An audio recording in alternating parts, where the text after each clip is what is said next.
In most cases, symptoms indicate a probable etiology. But in peripheral neuropathies, etiology is not always obvious. In front of mild or transient symptoms, one can wonder if the symptoms are even real. It is tempting to mistake them for psychosomatic problems and waste precious time in the diagnosis. People have the symptoms and sometimes they don't know. They are told that those symptoms are not real, are in their heads.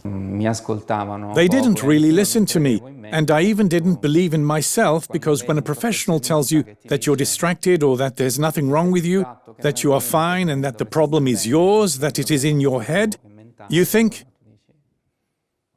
maybe he's right.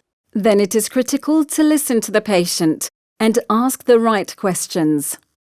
The difficult thing for doctors is to listen to their patient who talks about their life, try to piece together the elements and at the same time stay focused on any signs suggestive of a neurological disease to be investigated. Sometimes this involves signs of depression. The difficulty lies in not immediately thinking it is a trivial disease.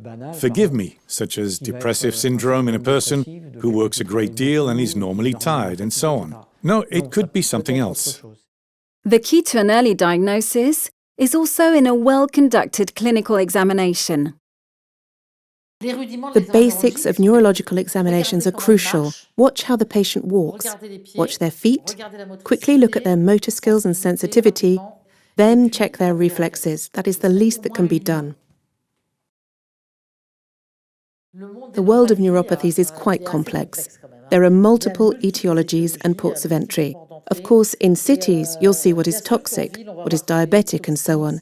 However, as soon as something is atypical, I actually ask the doctor the minute they see something out of the ordinary, whether it is pes cavus, focal amyotrophy of the quadriceps, for example. This is absolutely not typical and merits a neurology consultation. This is not something you usually see in diabetes. Anything out of the ordinary, like someone young. A young patient with a neuropathic disease is uncommon.